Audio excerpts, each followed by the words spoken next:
All right, good afternoon, everyone. Thank you for being here. I'd like to thank Mayor Eric Adams for joining us. Also here is Chief of Detectives James Essick and Deputy Chief Jason Savino. I'd also like to acknowledge some of the detectives and some of the prosecutors who worked directly on this case for the past 2 years. We're here again to talk about gangs and guns and the violence that they cause throughout Brooklyn. I remain fully committed, working with our police department to find these perpetrators of gun violence and hold them accountable so we can prevent more gang violence from happening in our county. This is a historical indictment we're about to announce, going back and solving past shootings. Much of these gang members are involved in the violence that we all read about, we all experience, and the kind of violence that causes families to be afraid to let their children go out in the evenings. Today we announce the indictment of 32 women and men who were responsible for 24 violent incidents, with 13 people being injured, 1 critically wounded, and ultimately someone who passed away from gunshot wounds. Also, 3 innocent bystanders were shot as a result of this gun violence. During the course of this investigation, we believe 32 firearms were used or possessed by these gang members. You see a number of them here on the table. About 20 of them are here today. This is really, quite honestly, a continuation of the type of gang violence we're seeing in our county, where 2 gangs join together to become more prominent, to have more geographical dominance, and really, quite frankly, to have more access to these deadly firearms. The main gang involved in this case today are the A-Tray Crips. They're there, and there you'll see them on the board. In the top center, sort of in the black shadow, you'll see Michael Williams. Now, many of you are familiar with Michael Williams because he's a fairly successful musician. He rap music. He's in the center. To his left, you'll see another person named Tegan Chambers. Tegan is known as Sleepy Hollow. He's also a rapper of prominence. Chef G became, Michael Williams is also known as Chef G. He became a prominent member of this gang and became central to our investigation, quite frankly, as his music career continued to shine. He established a record label, ultimately joining with Tegan Chambers. That record label had a deal with RCA Records, which is owned by Sony Music. And quite honestly, if you ask your children if they're listening to these guys, you'll hear Chef G and Tegan Chambers, Sleepy Hollow on their playlist. So these are fairly prominent musicians. What we allege and what we learned during the course of this investigation is that Chef G used a lot of the money that he earned to help facilitate further gang activity. He encouraged gang members to participate in violent crimes. We'll talk more about Chef G in a few minutes, but before I do that, let's talk about the other members that joined with the A-Trays. I see the second faceboard. Those are 9-way gang members. It's another crew that joined together. And together, this crew formed an alliance. This alliance waged war against their mutual enemies, the notorious Folk Nation Gang and the ICG Babies. Let's see a map. It's a map of central to southern Brooklyn. What you'll see is the different geographic areas where these gangs operated out of. And so what you see is that this really contained a large swath of Brooklyn, from central Brooklyn down to southern Brooklyn, really from Prospect Lefferts Gardens all the way into Flatbush, into East Flatbush, down to Canarsie, and into Brownsville. And so you can see where they operated out of. As these gangs create this geographic dominance, as they continue to expand their territories, there are more conflicts and more rivalries happen. And so we're starting to see this happening. These gangs are joining together to become more powerful, and as a result, we're all a lot less safe. Now, before we talk about one of the serious incidents covered by this indictment, part of what's happening in these cases is that social media beefs and taunts continue to happen. In this particular case, we allege that Chef G, Michael Williams, was engaged in social media taunts with another rapper who belongs to the Folk Nation gang. Those taunts became serious and acted upon, and it's a pattern of encouragement that we've seen through the social media postings and some of the texts that were obtained during the investigation. There's a shooting that took place in October of 2020, and that shooting is classified as a mass shooting. The lead up to that mass shooting started about a week earlier, where Chef G was engaged in taunts with this Folk Nation rapper. And during that incident, it was decided that the Folk Nation headquarters, where they hung out on Hawthorne Street, would be targeted. As a result of that targeting, 6 people were shot, one of them fatally shot. In the video you're about to see, you're going to see a stolen white Infiniti drive up the block, back into a parking driveway, and then you will see a person pop out of the sunroof, the open sunroof, start shooting. There'll be also people shooting from the driver's side windows. In total, we estimate over 30 shots were fired. You'll see there are a number of people across the street that they're shooting at, including men and women. And then you'll see something that will show you how dangerous and coordinated these attacks are. You'll see a second vehicle that's also stolen. It was an SUV that was used as a blocker vehicle to block the police or block anyone from following the shooting car. And you'll see that the blocker vehicle, as the shooting begins, blocks the intersection and allows the shooting car to escape, driving the wrong way up a one-way street onto traffic where it's been sort of cordoned off for them to escape. One of the people identified and charged with the murder in this case is that man, Comandre Dekatu.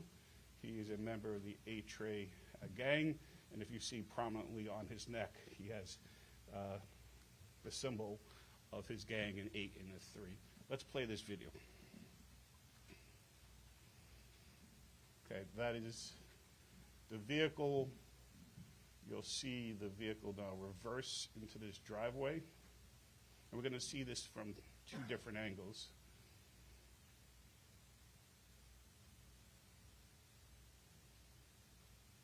And now out the sunroof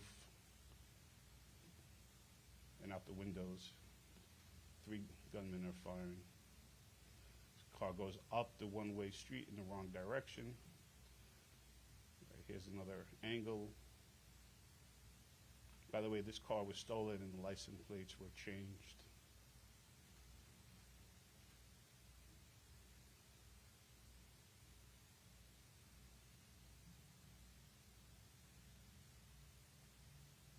There's the blocker car, the SUV. It's now going to cut off the intersection to allow the car that's going to commit the shooting to escape, coming up the wrong-way street. Then it immediately follows.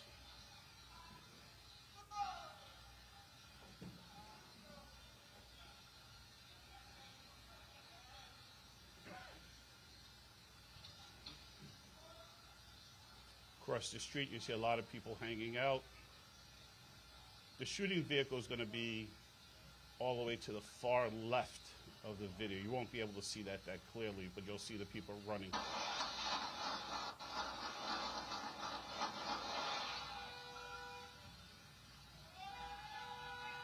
And if you see closely, you'll see the vehicle turning in the opposite direction and fleeing.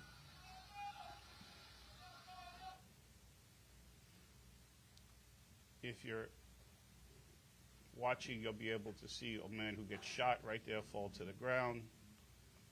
Fortunately, that person survived the shooting.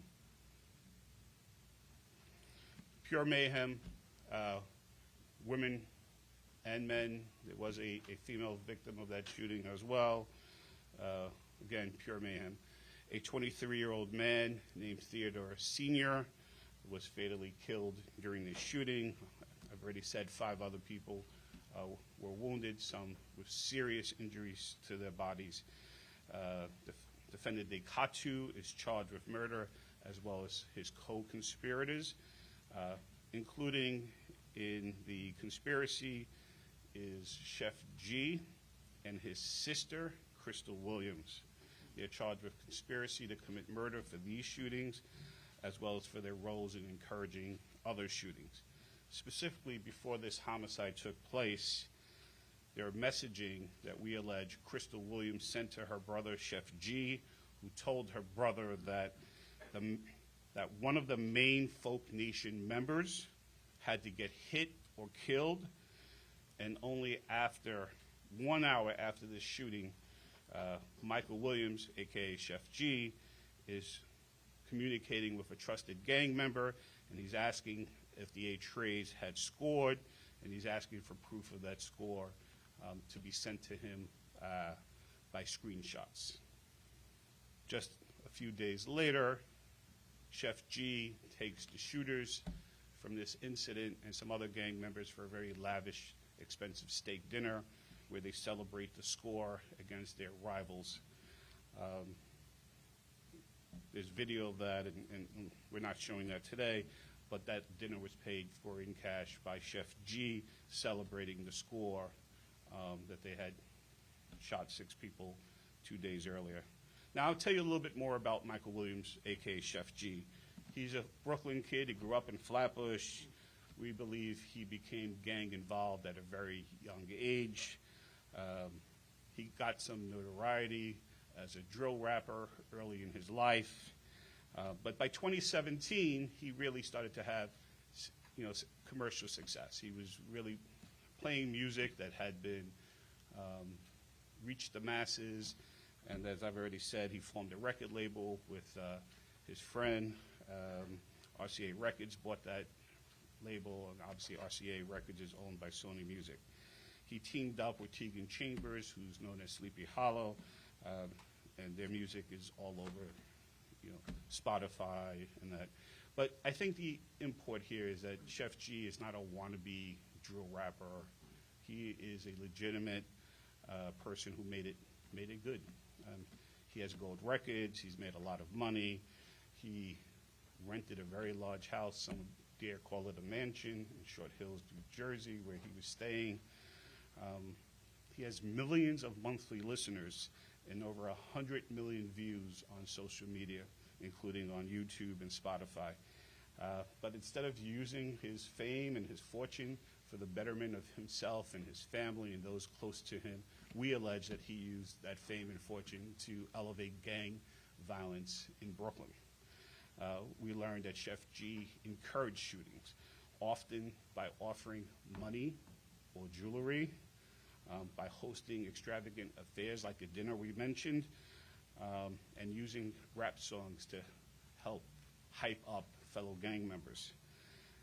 We also have direct information that Chef G had access to a large number of firearms and weapons, which we believe may have been used to further supply the gang with these deadly firearms. Most importantly, we also allege that he had direct and active involvement in some of these shootings. Let's see a photo that was captured from one of his phones.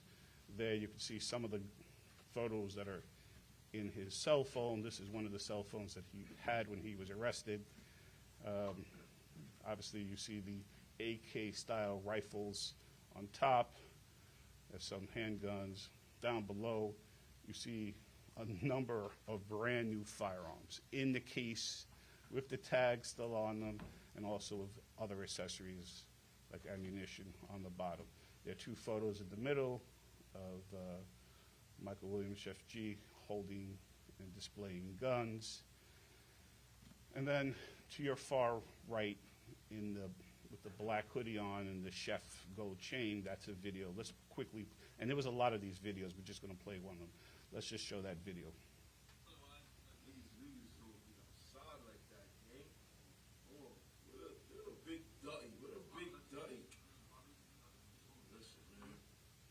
This was a direct taunt at one of his rivals. In the car with him, in the back, is Sleepy Hollow, the other rapper, and the guy Dekatu, who was charged with murder, the one who popped out of the Infinity sunroof. Now, the issue for us is why would someone of his stature continue to engage in this kind of violence? We're going to play a very short video of Chef G buying a very expensive Jeep Cherokee. It's only relevant because that vehicle is later used in a shooting that we believe the evidence shows that he was directly responsible for. So let's play this video. This is posted on YouTube.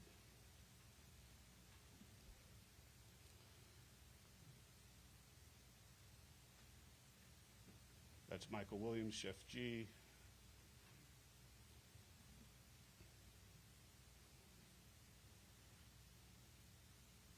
It's a very upscale Jeep Grand Cherokee. I think it's called a Trackhawk.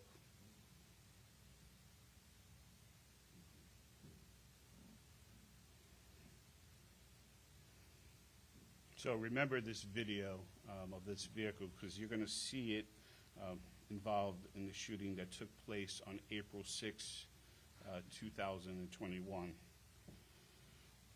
What's important to know about this shooting is that a day before or 2 days before, Chef G's home in Short Hills was attacked and it was shot up, and he believed, and the gang believed, that rivals were responsible for shooting his home up in New Jersey.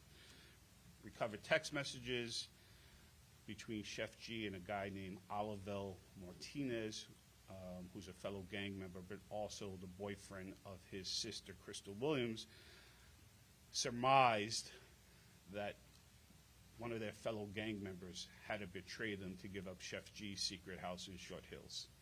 And so there's a lot of conversation around getting revenge on the gang member who had betrayed them. And the gang, the A-Trays and 9 Ways, spent months trying to track this individual down for retribution for giving up his home. What you're going to see in this video is Michael Williams, who we allege is the driver of the vehicle, Tony Darden, and Oliver Martinez, and the other folk, Kendrick Austrie. Those two men are first cousins to Michael Williams, Chef G, and then, like I said, Oliver Martinez dates his sister. They're trying to get revenge on the person that they believe is responsible for giving up Chef G's house in New Jersey. And when that house was shot up, there were family members in the home. And so what you're going to see is there's 3 guys there. They start to shoot up the block towards the top of the TV monitor. That white SUV you see on the right-hand corner is actually on the same side of the street that they're on. It's just there so you can see it. So it's further up the block towards the Checkers. And you'll see one victim get shot there, a 43-year-old woman, innocent bystander. Then up the block by the Checkers is a 53-year-old male who gets shot, completely innocent bystander. You'll then see the 3 men, after they engage in the shooting, run back to this Tomahawk Jeep that you just saw in the other video, and that car drive away. I can tell you right now that the license plates and the info GPS on the car, puts it at the scene before, during, and after the shooting. And there's a lot of other evidence, including when the car is ultimately abandoned, evidence that we have that Chef G gets an Uber back to Short Hills after this, directly connecting him as the getaway driver. Plus there's other evidence, but let's play the video. Those are the three men. That's a woman who winds up getting shot, victim one. And there's a guy right there, victim two, by the checkers, who gets shot in his shoulder. The three men run. Again, all related to Chef G. They get into that vehicle right here, which is the Jeep that we've been talking about. That Jeep takes off. The Jeep is followed. The police department do a great job in getting the video, following, getting license plates, doing everything they need to do. Gets on the highway. What I should say is that when they're shooting up the block, right there, if you know the neighborhood, the parade grounds is there, and there was a bunch of children playing soccer and scores of kids in the park who had to scatter from the shooting. Anyway, the Jeep takes off, and ultimately it's tracked into Manhattan, where it's ditched and ultimately recovered by the police department.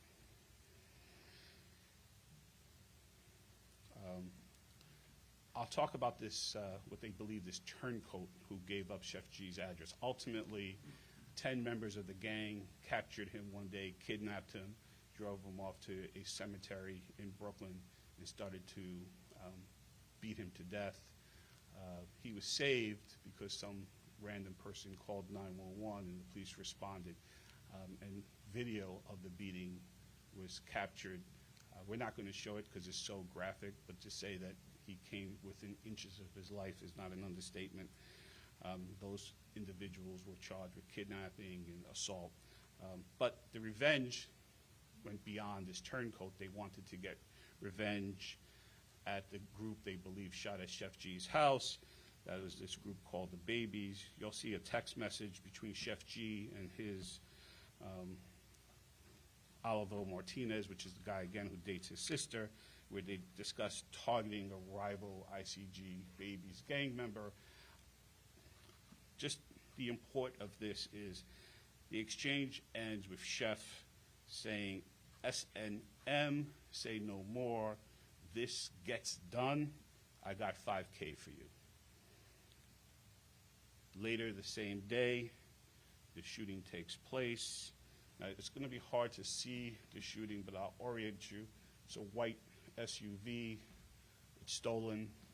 It's a man crossing the street. He's a rival gang member from the group that is involved, what they believe is involved in the shooting of Chef G's house. That vehicle is stalking him, and as he starts to cross the street, that vehicle will make a left-hand turn. As they make the left-hand turn, you will not be able to see the shooting because the shooters are in the car, but he's shot 7 times point blank in his chest. Let's play the video.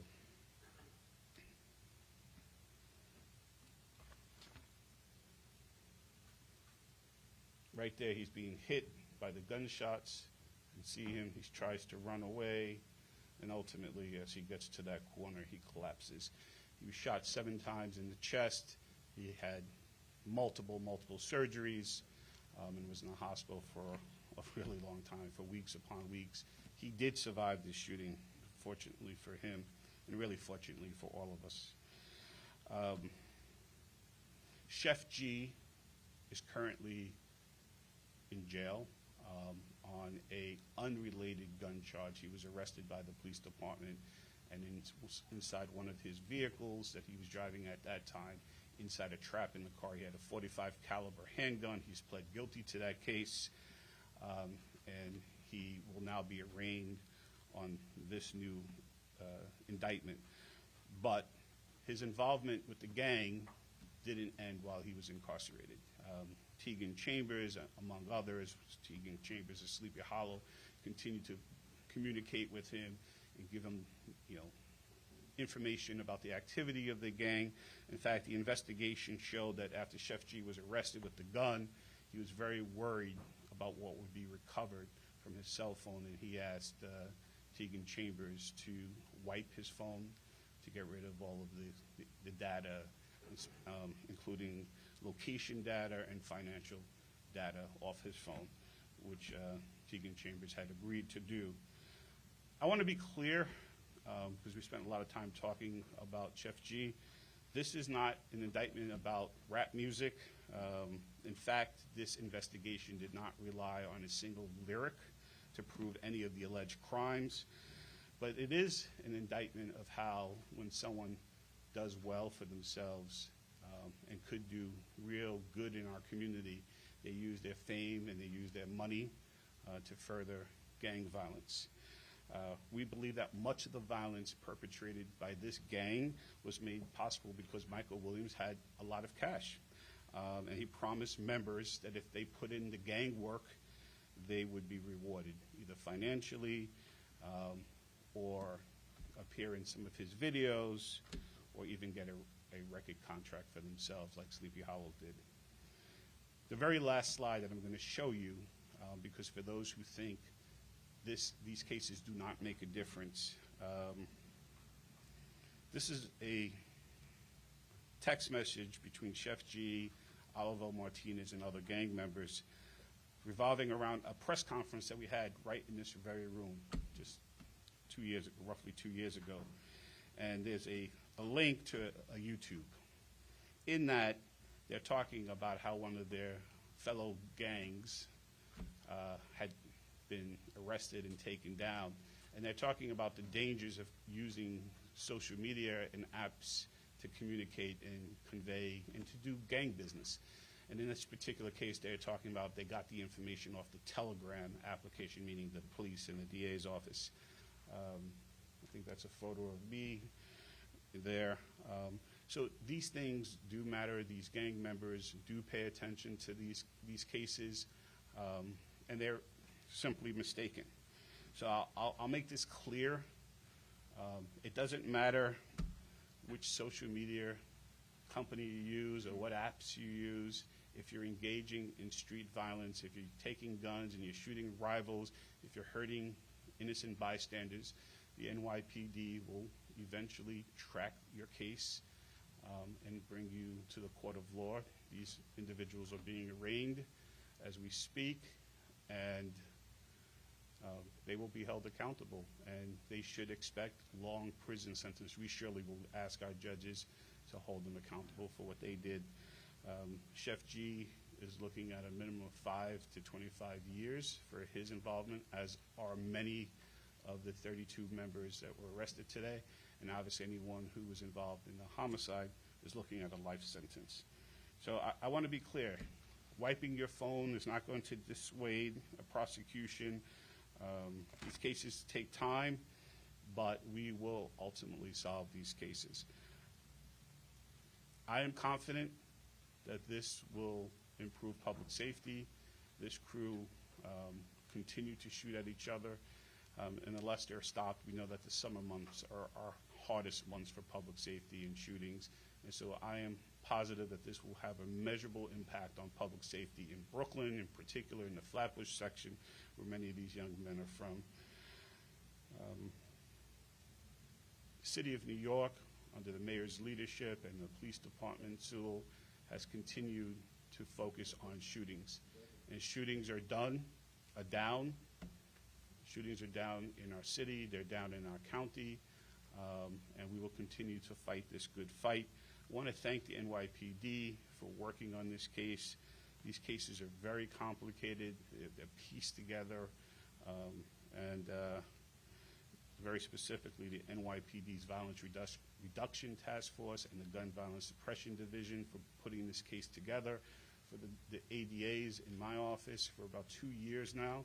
They've worked to piece these 13 shootings together to make sure that families get justice, that these crimes don't go unsolved, but most importantly, that we prevent future victimization. So thank you, Mayor, for being here. We're going to have the Mayor speak, and then Chief Essick and the Deputy Chief Savino. Thank you. Well done, well done. The clear layout of a well-coordinated effort that we see the District Attorney's Office and the New York City Police Department. People often talk about the alliances that violent gangs bring together. Let's be clear, we have an alliance of our own. It is the coordination of both these offices, the men and women who are here, understanding that if we focus on the small number of extremely violent people who have made up their mind that they will continue to do violence no matter what happens. Doesn't matter if they reach fame and fortune, they're going to use that fame and fortune to enhance their ability to have access to dangerous guns. 21 guns. There's not 421 guns to salute. There are 21 guns to shoot our neighborhoods and our families, and a total disregard for everyday New Yorkers who are walking our streets. And the intersectionality of what we have been talking about for some time is revealed in this case.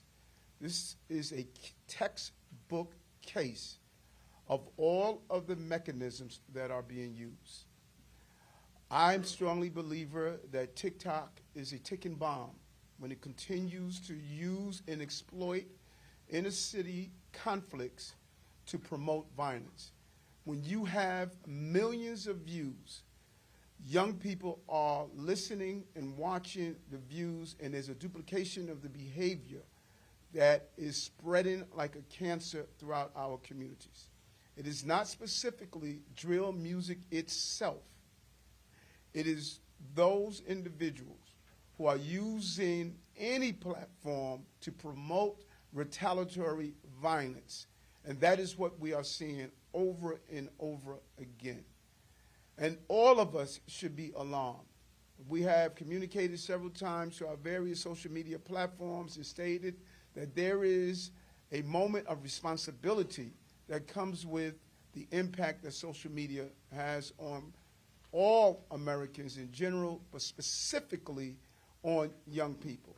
If it's the IKEA car challenge, if it's young people doing challenges and burning themselves, 85% of their bodies, or if it's what we saw today, using the platforms to assist in criminal behavior and reaching hundreds of millions of people that are already dealing with some very dark moments when we look at post-pandemic.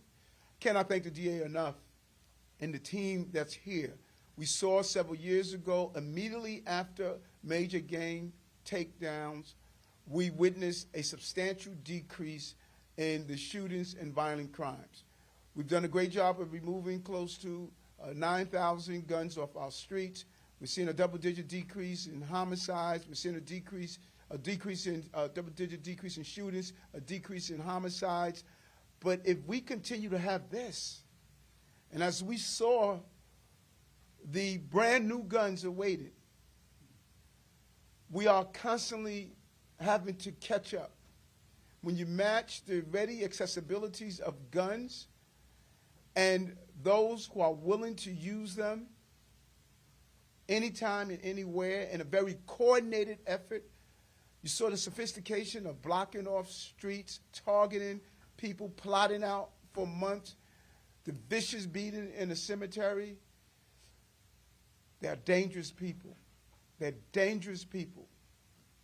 And it's a small number of them. They're repeated recidivists that as soon as you let them out, they're back on our streets. We can have it. We are not going to give up. We're not going to surrender our streets to violence.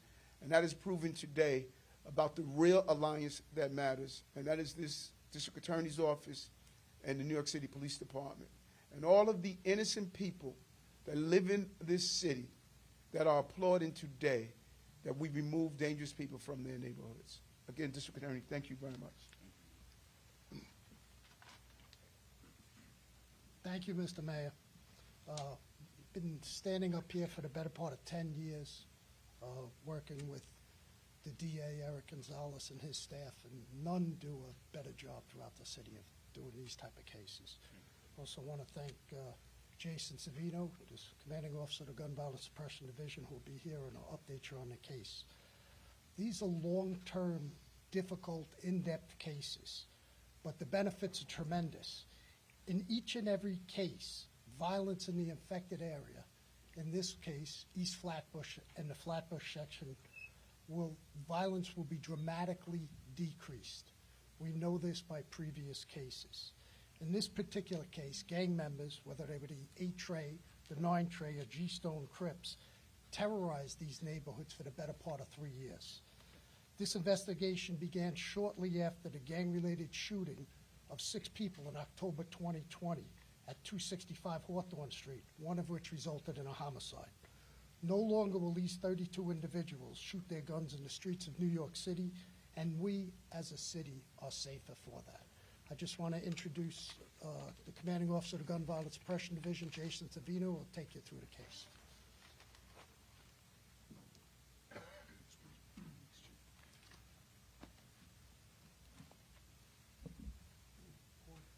Well, thank you, and certainly thank you to everybody out there. You know, when I had a vantage point just watching everybody and the reactions that we see to these videos, that's what it's all about. We want to make our streets safe, and we thank everybody for your coverage. So, good afternoon. Our members at Gun Violence Suppression Division, along with our partners standing before you, we share a mission and obligation to decrease and attempt to eliminate completely gun violence, to bring justice and protection to our beautiful members of this city, to do everything possible to keep our members safe. And as promised, we stood here not too long ago, as promised, we are standing here collectively once again, just so proud and honored to announce that today, our beloved Brooklyn is once again a bit safer, with some of the worst, of the absolute worst, now in custody. But just before I go into the investigation, I just want to just extend extreme gratitude to our case detectives. We wouldn't be here without them. Detective, newly promoted Sergeant Joe Calabrese, Christopher Kelly. These 2 individuals just work so tremendously, along with our partners, which I'll circle back to. But these detectives just showcased absolutely exceptional drive, dedication, and determination towards one goal, and why we took this job, keeping our public safe. I also have to mention just briefly the team leaders who supervised the case, Captain Ryan Gillis, along with Lieutenant Sal Schiavi and Sergeant Dave Zayas, who just provided enormous guidance throughout the entire investigation and, in essence, enabled this accomplishment. And I have to just note that we're just so blessed with an entire team at Gun Violence Suppression Division. We consider and treat the members of our community much like family. We take it personal, and we will certainly fulfill our mission. So this takedown, and we have some more in the hopper, shows our team will remain absolutely relentless in combating this irrational gun violence. Let's get right into the case. So 8 Tray is an investigation into several violent gangs that fall under the Blood and Crip umbrellas. Namely, as mentioned earlier, 8 Tray Crips, G-Stone Crips, and 9 Tray Bloods. Now, these gangs are aligned and all represent the WU. Now, that WU may sound familiar to many people, and for good reason. It's just tremendously, tremendously popular and really recognized worldwide, that WU name. So the case was initiated to combat violence in and around East Flatbush and Flatbush, and certainly extends into Canarsie, Crown Heights, Brownsville, so really covers a significant portion of Brooklyn. Now, with this case, as all of our cases, we utilize our next-level precision policing policies and addressed the trigger pullers, those few individuals, as the mayor alluded to earlier, that make it downright hazardous for all the great people in our community. Case in point, when you look at those boards that were up earlier, 32 subjects, 24 of those 32 are being charged with attempted murder or worse on at least one occasion. And very much worth noting, 8 of the 32 have allegedly fired a gun on more than 3 occasions. Now think about that. 8 individuals have allegedly fired a pistol, endangering our public, on at least 3 occasions. Simply put, these are the shooters.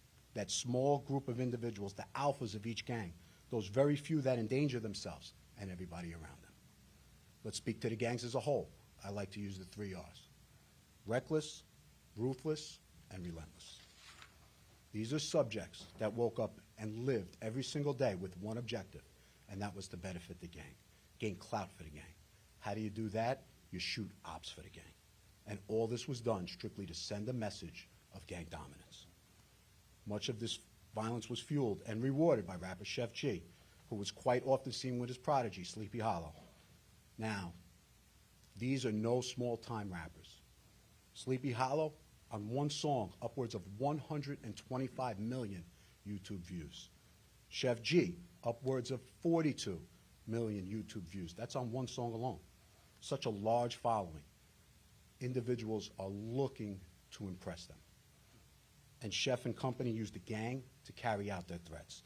Possess tremendous control, influence, power over the entire neighborhood. You have to remember, they were idolized by so many and feared by so many more. But what did they do with this power? They used it to dictate and orchestrate violence. Let's speak once again to the tragic incident that really was the catalyst to initiate this case, the murder of Theodore Sr. One of 6 shot that horrific night. You saw the video, including several that were really just enjoying themselves out there. As gang members were directed, the quote, it bears repeating, "One of the main gotta get hit." That text alone fueled these shootings. The gang ventured to the ops' home base and fired bullets without remorse towards that large crowd that you saw. 3 guns discharged, showed zero regard for life. Now, to add insult, and it was mentioned earlier, to all the victims, 2 days later, all of the participants of that murder were then treated to a gourmet steak dinner celebrating their accomplishment. That celebration hosted and paid by Chef and Sleepy. They actually wore matching outfits during it. One participant in particular was rewarded even further with a custom-made gold chain with the homicide's victim nickname on it. What an ultimate insult. In fact, promises of money, you saw them earlier, 5K, bounties, as they were referred to. Not an ordinary. We had an individual known to us just out of jail, really that individual that they thought was a snitch offended Chef, that he had so much control and made it known. The response, Chef's gang ventured to where he routinely frequented and shot at him, striking those 2 unattendeds. Now you're talking about a 40-somewhat-year-old and a 50-somewhat-year-old minding their own business, just caught in the crossfire. These are the individuals we focus our cases around. Just no regard of anybody who was in close proximity, and that's just so potentially horrific. I've said it almost at every press conference, but I'm going to repeat it. Fired bullets have no names. Again, fired bullets have no names. Now, the gang did not stop there. They remained absolutely relentless, sending a message, and continued to hunt that same individual, kidnap him, throw him in the back of a car, bring him to a cemetery, and dictate and initiate quite possibly the most ferocious and vicious beating I've seen. Now, I've been doing this 25 years. There's good reason we didn't play that video. Thank God for the Good Samaritan calling 911 for a prompt police response to interrupt it, because, like the DA said earlier, it would have been grave. Now, these incidents, amongst so many others, illustrate just how these gangs dominate and terrorize our community. But today, we stand here quite proudly to say no more. So in all, 25 subjects now in custody as a result of this investigation. Now, these are individuals that lived and affected our Brooklyn neighborhoods. Now, these same individuals that showed little to no remorse as they carelessly fired guns and endangered all the great people of our Brooklyn communities are now behind bars. Just like to mention, this is one of numerous takedowns our gun violence suppression team has initiated, and there's much more to come.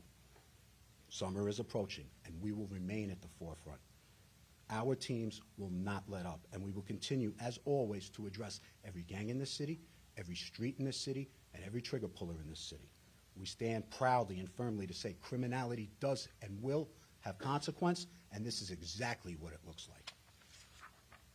So a lot of kudos just to go around that made this happen. Former Brooklyn Investigative Chief Joe Galata, currently Andrew Arias, good a partner as they are. Along with those Brooklyn squads and the homicide squad, we really all worked as one throughout this investigation. Our DA, Eric Gonzalez, dedicating your team's partnership. Al DeGeneres in particular, Kate Spoda, Roman Gelper, Edward Currens, and Amel Spahia.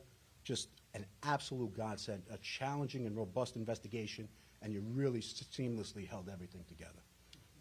Our very own Chief of Detectives, Jimmy Essick, founded Gun Violence Suppression Division. We simply couldn't ask for a better mentoring coach, period. And our mayor, you really hold our torch so proudly, and your genuine passion towards keeping this great community safe is so heartfelt. We're honored to have you as a leader. And lastly, a special thanks to the community that we serve, our community. This is why we became cops. This is why we became cops, to improve the quality of life of all individuals, be the city's gatekeepers, and keep all of our members safe. There's a reason that shootings are trending downwards. Now, traditionally, these cases just have a tremendous influence depleting violence. And now, while even one shooting is too many, historically, we see that dramatic change after these strategic investigations, not only in the immediate area, but it actually affects citywide. We're seeing that. So if history repeats itself to our community members, you will experience a better quality of life. You will have that neighborhood feel that you just so well deserve, and you will feel safer. We're gracious to be a partner. So we all collectively tackle this mission as one cohesive team, and as a result, our city is safer. Thank you.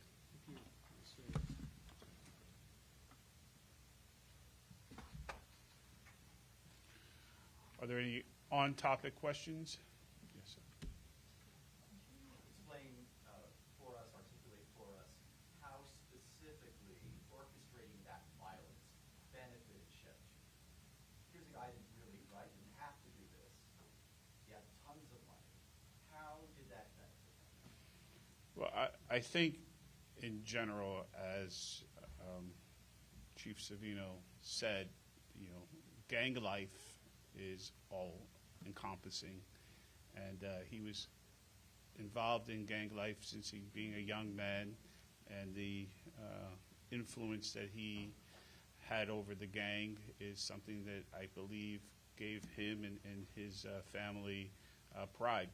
It's hard to understand, but as the gang got more influence, it was a source of pride for him. But I'll let the chief answer that more specifically. But this is something that we continue to see, is that people who could exit gang life choose to continue to stay active in the gang life. And ultimately, when you have the amount of money and influence in the community that these rappers had, they actually make the gang more powerful because people want to join to be around them. They're famous. Yeah, and that's a great question. That's something that even we consider and we kick around. To tell you the truth, there's no straight answer. What I can tell you is throughout our investigations, we see this repeatedly, where individuals are kind of up and coming, doing well, but they refuse to leave that gang life. And once again, I mentioned earlier, Chef G, 42 million views, predominantly before he went into jail on guns. So he's trending. He's making bones for himself. He has the respect of the entire neighborhood and is feared by others. And a lot of individuals let that dictate their actions. And they just cannot give up the gang life. We have seen it successfully, and we applaud it. There's tremendous programs out there. I was part of the mayor's task force. There's venues for individuals, but you have to give up the gang life. Otherwise, this is the consequence. Yeah, Eric, when you talk about the gang expanding their territory, are they doing this to sell drugs, or is it just about violence for the sake of violence? It's a little bit of everything. There is obviously narcotics are increasingly being sold, but often it's about their own safety. By forming these alliances, they're allowed to travel into neighborhoods that they probably could not travel safely if they were ops within the organization. Now, that's the benefit to them. The downside is that they also then take on their alliance's enemies. So it expands the number of people who are now shooting on site. We see a lot of financial fraud in these gang activity, and quite frankly, I think many of these gangs are moving more and more towards bank fraud, financial crimes, and even cryptocurrency fraud. For the mayor, if you don't mind. Because Mayor, I'm noticing in this case, when you're speaking about the defendants, you're condemning their actions, speaking to how dangerous they are. It strikes a contrast with how you spoke about Daniel Penn. You kind of avoided talking about the specifics of his case. You know, specifically, you said you have avoided doing that because you're concerned about tainting the potential prosecution against him. Why are you not concerned about tainting this prosecution? What's the difference here? Chris, thank you for your question, and let's stay focused. Any other questions? I know that you made a point of saying that no rap lyrics were used in connection with this indictment. Can you talk to me about the importance of making that distinction? Well, it's a hot issue, whether or not courts and prosecutors should be allowed to use rap lyrics to help prove their cases in court. I obviously think that those decisions should be left to a judge after weighing the probative value of the lyrics. We see with drill rap and with other music that there are actual threats to name people made. But I wanted to be very clear for those who have those concerns that none of the lyrics used in this case, and if you go on and you listen to either Chef G or Sleepy Hollow, they're clear references to gang retaliation and actually mention of some of their rivals in the songs. None of that was used as evidence. None of that was presented to the grand jury in terms of our case. So this is just based on the investigation, the fine investigation conducted by the police department using surveillance and social media and text messaging and appropriate use of recovered cell phones. And of course the guns, right? Because the guns also tell a story. And we should say, I didn't mention this, but there was a member in the gang who seemed to be one of the prominent traffickers of guns. He would go down, I believe it was South Carolina, if that's correct. He would go down to South Carolina and repeatedly bring guns back. A number of the guns he purchased legally in South Carolina, legally in the sense that he had some kind of ID in South Carolina, were recovered in short order. So that iron pipeline is present in this case. Yes. 25 in custody, where are the other 7? And can the mayor say something about the confidential purchase?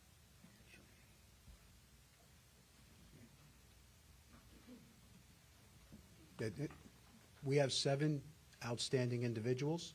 We also have a warrant squad, a regional fugitive squad, along with our gun violence suppression division that are actively seeking those individuals. We're making arrangements as we speak, but that's about as far as I can go into it. They should turn themselves in. Yes, it's a great point. If you are out there, now's the time. Now's the time. Come see us. If not, we'll come see you. When we finish, any other on-topics? Yes, for the mayor. Mayor, Yes. there are violence interrupters in neighborhoods throughout the city. Given what you're seeing here, is it time to reevaluate the effectiveness of this program? Yeah, first of all, they have done a Herculean job. The part of our success of driving down shootings are those who are able to stop the retaliatory shootings. And we are now going to roll out with Deputy Mayor Sheena Wright and A.T. Mitchell from Man Up the next phase of how we're going to utilize our violent interrupters. We believe there's a broader plan of being more proactive, and they are excited about these new changes and how we're going to really partner more with the police department and ensure that we can prevent some of these cases and connect people to some of the services that they need, those who are on the peripheral, but also zero in on those who are the violent ones. These gangs, when you look at these gangs, they are shooters, they're extremely violent people, and then there's a body of people who are just caught up in the aura of it. We need to save those so that they don't go down the pathway to violence. Yeah, I was hoping you could say more about this safety, we got some of the details, but we need a little bit more, I guess, detail about it. Like, where was it? What was on the menu, that sort of thing? Passing out with both of those. How did you get in there? How did you see what it all was? Well, I wasn't invited to the dinner, but it is a fine Manhattan steak restaurant, which I'm not going to give the name of the restaurant, but it was a fine restaurant, expensive restaurant. I've been there once in my life, and food is very good. But it's recorded. Our young people, and these aren't the youngest of the young people, but our young people record everything. And so there's a celebration. It was centered around the score of hitting the the Folk Nation rivals Hawthorne address. That's the mass shooting when the 6 people were shot. And they celebrated the score.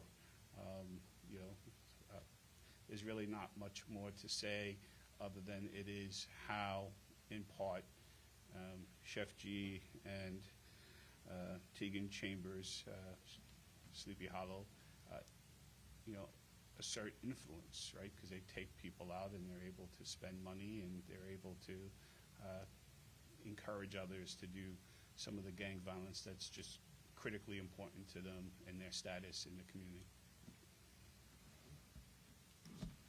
In response to your question about Bill, Bill transitioned today. I spoke with his wife. He was a very dear friend. We served together in the state Senate. We would ride back and forth from Albany on the train together, and I just have so many fond memories of a person who dedicated his life on uplifting people and fighting for justice. He had a very balanced approach. He would feel extremely comfortable standing here to talk about ridding guns from his lovely village of Harlem. And he was also very proud to stand up to fight on behalf of those who were wrongly accused, like the Central Park Five.